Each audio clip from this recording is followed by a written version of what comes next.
नमस्कार दोस्तों, स्वागत है आपका आज की इस वीडियो में।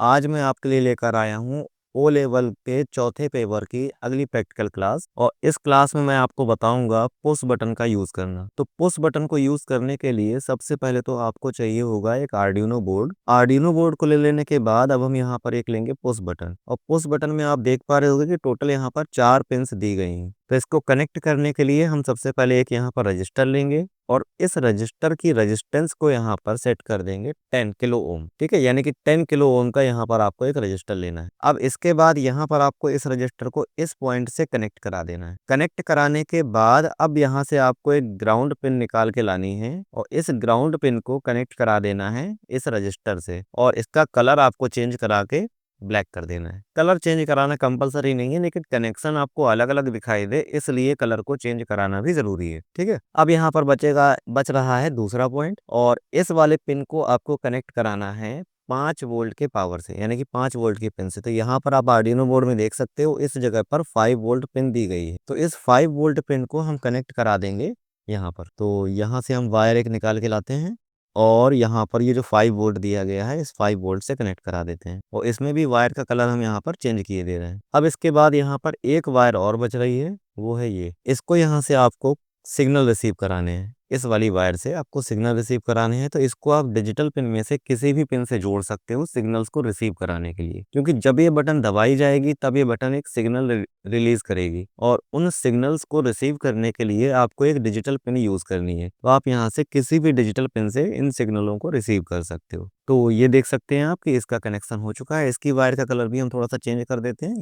ये जो ब्लैक वायर है ये ग्राउंड के लिए है। ये जो येलो कलर की वायर मैंने यूज की है ये यहाँ पर हमने यूज की है 5 वोल्ट पावर के लिए। और ये ग्रीन कलर की पावर हमने यूज की है सिग्नल्स को रिसीव करने के लिए, यानी कि जब भी इस बटन को प्रेस किया जाएगा तो जो भी सिग्नल्स हैं वो इस वायर के थ्रू पिन नंबर 5 में रिसीव हो जाएंगे। अब इसके कोडिंग पे जाते हैं। तो यहाँ से इसको कोड में आए और ब्लॉक से टेक्स्ट में कन्वर्ट करा लिया। कन्वर्ट कराने के बाद सबसे पहले तो इसका पिन मोड हमें डिक्लेयर करना है कि कौन सी पिन से हम यहाँ पर किस टाइप का इनपुट ले रहे हैं या फिर आउटपुट ले रहे हैं। तो 5 नंबर वाली पिन को हम यहाँ से हम इनपुट में सेट कर रहे हैं, क्योंकि हमें 5 नंबर वाली पिन से इनपुट रिसीव कराना है। तो यहाँ पर हमने इनपुट में सेट कर दिया। अब इसके बाद यहाँ पर हमें डिजिटल राइट वगैरह के फंक्शंस हटा देने हैं और यहाँ पर एक वेरिएबल बनाना है। तो सबसे पहले वेरिएबल का डेटा टाइप रख दिया यहाँ पर इंट। इसका फॉन्ट साइज थोड़ा सा इंक्रीज किए दे रहा हूँ।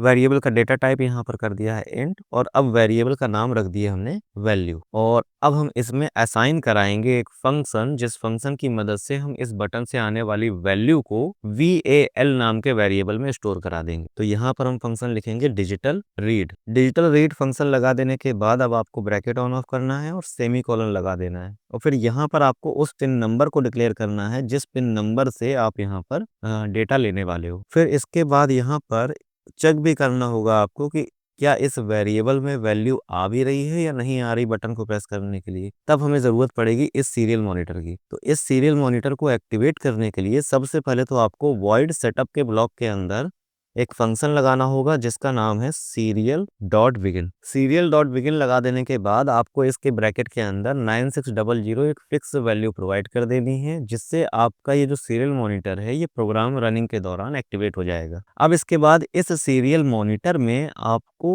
इस वेरिएबल की वैल्यू को प्रिंट कराना है। तो लाइन चेंज कराएंगे और यहाँ पर लिखेंगे सीरियल डॉट प्रिंट। इतना लिखने के बाद जैसे ही हम ब्रैकेट ऑन ऑफ करके यहाँ पर इसको टर्मिनेट कर देंगे और फिर यहाँ पर अपने उस वेरिएबल को पास कर देंगे जिस वेरिएबल में वैल्यू आने वाली है। और फिर इस प्रोग्राम को जरा स्टार्ट करा कर देखते हैं कि अब यहाँ पर क्या आता है। देखिए प्रोग्राम स्टार्ट हो चुका है। सीरियल मॉनिटर पे क्लिक करके हमने इसको एक्टिवेट किया और यहाँ पर अब आप देख पा रहे होंगे कि वैल्यू यहाँ पर 0 आ रही है। ठीक है, अब अगर हम यहाँ पर बटन को प्रेस कर रहे हैं तो बटन को प्रेस करने पर देखिए वैल्यू चेंज नहीं हो रही, क्योंकि ये जो वैल्यू है वो लगातार आगे बढ़ती चली जा रही है। ठीक है, एक काम करते हैं कि हम इसको हॉरिजॉन्टली आगे ना बढ़ा के वर्टिकली आगे बढ़ाते हैं, मतलब कि लाइन चेंज करवाते हैं ताकि हमें वैल्यू हर बार स्पष्ट दिखाई दे। तो प्रिंट जहां पर हमने लगाया है वहां पर आपको LN और ऐड कर देना है। अब अगर हम इस प्रोग्राम को स्टार्ट कराएंगे तो अब जो वैल्यूज प्रिंट होंगी वो लाइन बाय लाइन प्रिंट होंगी, कुछ इस तरह से देख पा रहे होंगे आप कि वैल्यू यहाँ पर लाइन बाय लाइन प्रिंट हो रही है। अभी इस समय वैल्यू 0 आ रही है और जैसे ही हम इस बटन को प्रेस करते हैं तो वैल्यू 1 आने लगती है। अगर आप इसमें थोड़ा बहुत डिले भी लगाना चाहते हो तो वो भी लगा सकते हो। पहले प्रोग्राम स्टार्ट करेंगे और स्टार्ट कराने के बाद यहाँ पर लगा देंगे डिले। डिले लगा देने से अब आपका जो प्रोग्राम है वो थोड़ा सा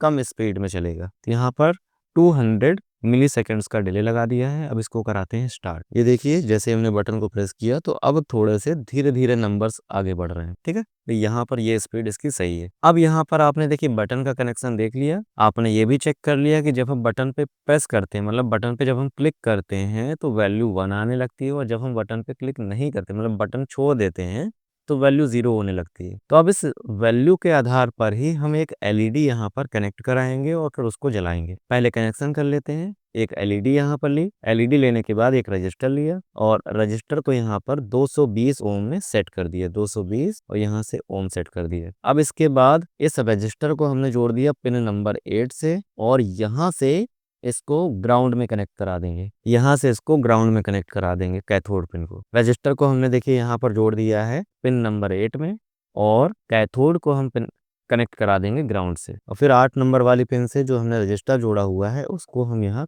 एनोड में कनेक्ट करा देंगे, और इसका वायर कलर भी चेंज किए दे रहे हैं। कनेक्शन हमारा एलईडी का भी हो चुका है। अब इसको यहाँ पर कोड किए देते हैं। तो आपको पता है कि जब हम बटन को दबा देते हैं तो वैल्यू आती है 1। तो हम यहाँ पर एक कंडीशनल स्टेटमेंट लगाएंगे इफ, और इसके अंदर एक कंडीशन पास करेंगे कि if value is equal to 1। अगर वैल्यू नाम के वेरिएबल में आने वाली वैल्यू 1 के इक्वल होती है तो फिर यहाँ पर हम एलईडी को पावर सप्लाई प्रोवाइड करा देंगे। तो एलईडी को पावर सप्लाई यहाँ पर देने के लिए आपको एक फंक्शन यूज करना होगा जिसका नाम है डिजिटल राइट। तो डिजिटल राइट फंक्शन लगा देने के बाद यहाँ पर दो वैल्यू दी जाती हैं। पहली वैल्यू में पिन का नाम होता है और दूसरी वैल्यू में यहाँ पर पिन को हाई कराना चाहते हो आप या लो, वो यहाँ पर प्रोवाइड किया जाता है। अब इसके बाद ये स्टेटमेंट तो तब रन होगा जब ये वैल्यू 1 होगी, लेकिन अगर वैल्यू 0 है तो उसके लिए आपको इस एलईडी को ऑफ भी कराना है। तो ऑफ कराने के लिए यहाँ पर एक और स्टेटमेंट लगाएंगे एल्स, और एल्स स्टेटमेंट लगा देने के बाद अब आपको यहाँ पर ब्रैकेट को ऑन ऑफ करने हैं, और इसके बाद भी इसके अंदर आपको डिजिटल राइट दोबारा लगाना है और करा देना है पेस्ट। अब यहाँ पर एल्स ये तब रन करेगा जब इफ वाला ब्लॉक रन नहीं कर पाएगा, और इफ वाला ब्लॉक अगर रन नहीं कर रहा है तो एलईडी को आपको बंद कर देना है, इसलिए हम यहाँ पर लगा देते हैं लो। अब अगर हम इसको कराते हैं स्टार्ट, और स्टार्ट करा देने के बाद अब अगर हम इस बटन को प्रेस करते हैं तो आप देख पा रहे हो एलईडी जल रही है, लेकिन अभी एलईडी बहुत ही ज्यादा धीमी जल रही है। तो इसको यहाँ पर सही करने के लिए आप इस एलईडी के लिए भी पिन मोड यहाँ पर डिक्लेयर करोगे, कॉपी, और यहाँ पर इसको करा दिया पेस्ट। पिन नंबर रख दिया 8 और इसको सेट करा दिया आउटपुट में। पिन नंबर 8 से आप देख पा रहे होगे कि यहाँ से पावर सप्लाई इस एलईडी को मिलनी है, इसलिए यहाँ पर पिन नंबर 8 को आउटपुट में सेट किया गया है। अब इसको स्टार्ट कराते हैं। स्टार्ट कराने के बाद बटन को किया प्रेस, और जैसे ही हमने बटन को प्रेस किया आप देख सकते हो कि एलईडी जल रही है। अब बटन को हम यहाँ पर छोड़ देते हैं तो आप देख पा रहे होगे एलईडी बंद हो गई। उम्मीद है आपको वीडियो पसंद आई होगी। वीडियो अगर पसंद आई हो तो इसे अपने सभी दोस्तों के साथ शेयर करें। पूरा वीडियो देखने के लिए धन्यवाद।